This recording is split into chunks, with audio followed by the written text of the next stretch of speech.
Spring is here, we're making our way towards longer, brighter days, the world is waking up, and hopefully your creativity, inspiration and intuition are waking up too. In this video, I show you a short ritual that you can use to celebrate Ostara and honour divinity, whatever you perceive that to be.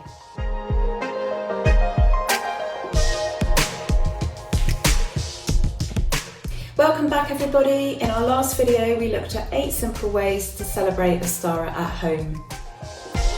Each year on Ostara morning I carry out this simple ritual that I'm about to show you. I call it a ritual, it's more a small magical working, and I use it to celebrate Ostara and give a nod to the changing energy of the season and to honour the divine. All you need to perform this ritual is a small purple candle, a lighter or some matches to light the candle, and a quiet place, preferably outside. If you can't do it outside or you can't get up early, don't worry, it doesn't matter. The idea is the intention and the feeling in your heart behind the ritual. That's what really matters. The purple candle represents the divinity in our life. Now, this doesn't need to mean a deity. Divinity can mean anything to you. It can mean the connection between you and nature. It can be the love that you see for your loved ones. It could be a god or a goddess, or it could just simply be the divinity that you recognize within yourself. So the first thing you need to do is decide what divinity means to you. It's time to wake up and reconnect with the energies of the sun and the earth and observe the energetic shift as we move on through the wheel. If your tradition requires, then cast a magic circle before performing this ritual. Not everybody does that, not everybody casts a magic circle for every magical working they do. It depends on the individual person and the traditional path that they follow.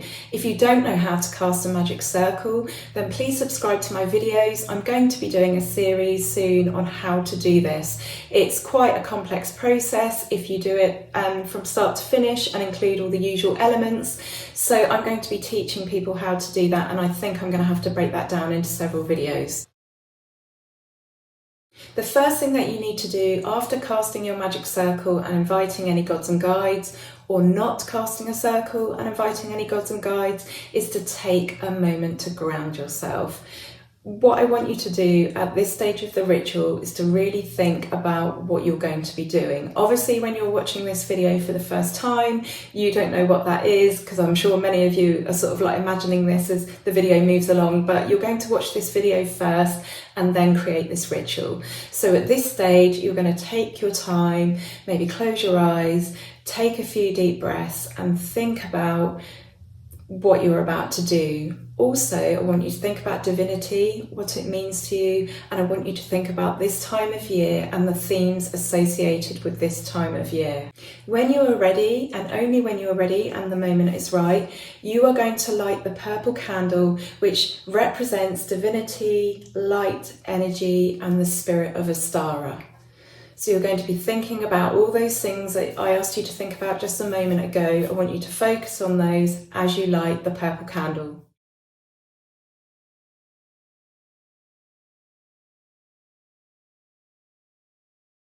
You are going to repeat the following words after you've lit the candle.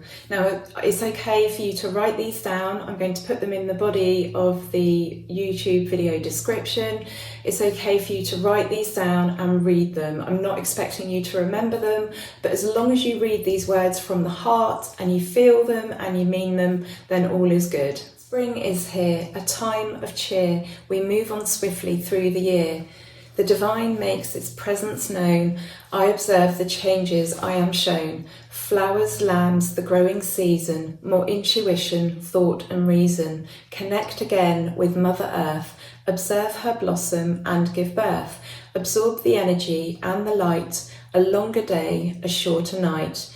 I give thanks for all you give to me.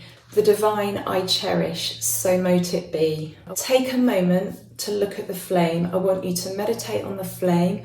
I want you to think about what you've just done. I want you to think about the words you've just said. And I want you to connect in to the energy that you're feeling right now in this moment and the energy that you are feeling as you think about these thoughts and ideas. Allow the candle to burn down. if that is right for you. Basically, you're going to end this ritual in a way and in a manner that is right for you. Some people snuff out their candle, some people blow out their candle, some people let it burn right down.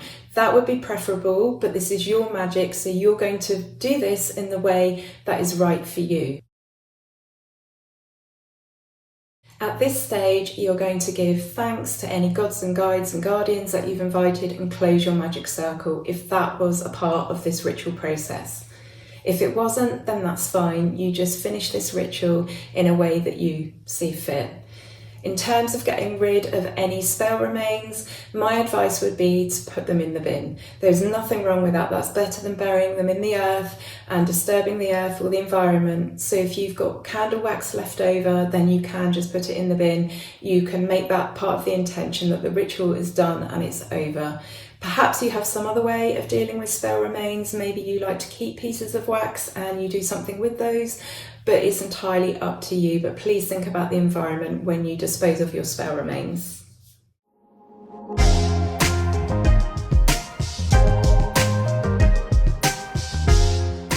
I love this simple working. For me, it is a way to mark that reconnection back to the earth, back to the environment around me, and back to myself and my path. For me, the divine is the interconnectedness of all nature, so I really love to perform this ritual. I really love to be out in nature where I can, and this is the beginning of the part of the year where I can do that. So this is a really special one for me, and it's been really lovely to share it with you. If you've got any questions at all about this spell, then don't hesitate to get in touch with me or leave a comment below and I can contact you. But the best thing, my best piece of advice is not to overthink magic. You have to really see it, visualize it, feel it, and it has to come from the heart. But aside from that, don't overthink it. It's okay to create really small, simple workings, and I'm wishing you a really beautiful Ostara when the time comes. If you do this ritual, then please let me know. I'd love to hear that you performed this. And if you enjoyed this video, then please subscribe to the channel. It really helps the channel. And if you hit the bell notification icon, you'll never miss another video. I'll be back soon with more videos. And in the meantime, I'm wishing you lots of love and blessings. Take care for now.